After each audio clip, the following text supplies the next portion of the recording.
The St. Mary's Gales are having an unprecedented season like no other.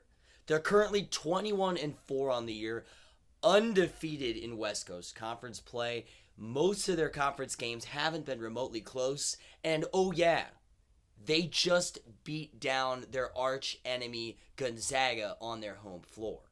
Now, I personally believe that this signals a changing of the guard in the West Coast Conference, and St. Mary's is now the team to beat.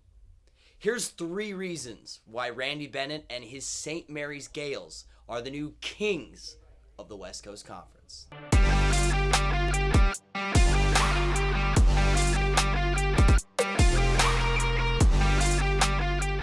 Now, reason number 1 is the Gales' offensive approach this year. First of all, they're led by star guard Aiden Mahaney, who's averaging 15 points per game. He's incredibly efficient both inside the 2-point arc and outside of the arc. He's a terrific 3-point shooter as well. And oh yeah, he's a freshman.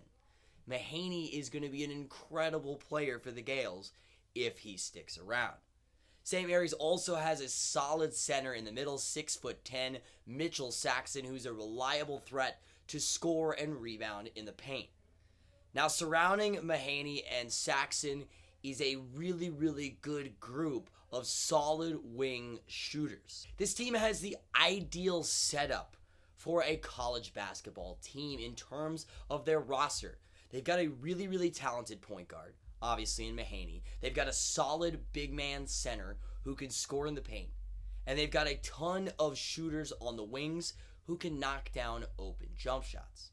This is a terrific build that makes any team really, really hard to stop and is a good mold for a contender nationally, not just in the WCC, but on the national scale as well. This team also moves the basketball really, really well.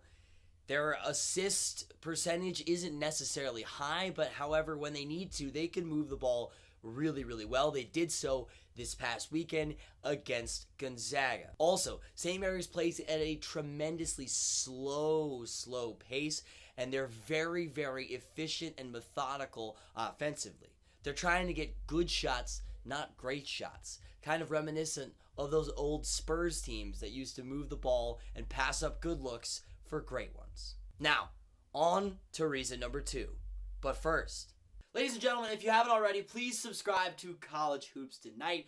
If you like college basketball, bold predictions, NBA draft analysis, and betting advice, this is the home for you. Subscribe down below to get more content like this. Now, back to the video. Now, reason number 2 is the Gales' defense. Now, this shouldn't be much of a surprise to you that know college basketball and really know anything about this St. Mary's Gales squad. Randy Bennett's teams always play terrific defense, and this year is no different. This year, the Gales are 4th in the nation in defensive efficiency. They're a terrific rebounding squad, especially on the defensive end. They don't allow teams to move the basketball against them, making them very, very tough, making teams play very isolation-style basketball. And then lastly, they guard the 3-point arc really, really well, which is another big key for the Gales, not just this year, but going forward into years as well. Now, the Gales also play a tremendously slow pace. I know I've already mentioned this, but this is very, very effective on the defensive side of the basketball as well. They do a terrific job of limiting transitions, limiting possessions, and making teams be really, really efficient in the half court. That's what they did to Gonzaga this past weekend, and the Zags are usually a team that relies on getting out in transition a little bit. The Gales didn't let them do that. They made things really, really tough, and that's why they were able to come back in the second half of that game. Now, this is going to be something that's very, very important for this Gales squad going forward into March. If they can continue to be efficient offensively and do their thing, playing slow defensively, they could be a really, really tough team going forward in the tournament. Now, reason number 3 that the Gales are the new kings of the WCC is recruiting.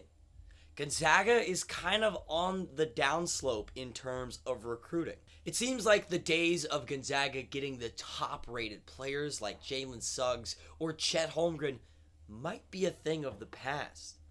The Zags do have 2 players in the top 150 this year, according to ESPN. However, neither one of which is overly impressive, a team that you feel like is going to come in and change your program right away. Also, the Zags are losing their best player and the staple of their program, Drew Timme, finally after this year. Now, on the flip side of things, St. Mary's is on the up and up in this particular category. They just brought in a tremendous recruit who's already killing it as a freshman, Aiden Mahaney, the Gales' leading scorer, scoring 15 points per game and looking like a future superstar for the Gales.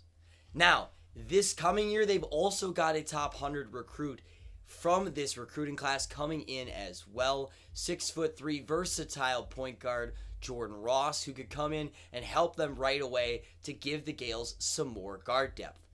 Therefore, the recruiting seems to be kind of on a level pattern right now between the two schools.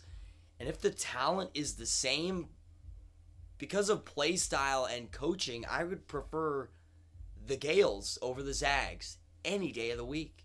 Now, the Gales have clearly turned a corner this year.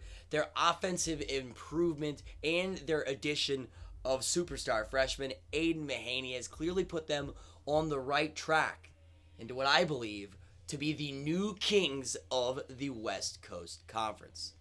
I think that they are going to take the conference tournament this year and be the new team to beat out west. Now, ladies and gentlemen, thank you so much for watching. If you have made it this far, please subscribe down below to College Hoops Tonight, and we will see you in the next one.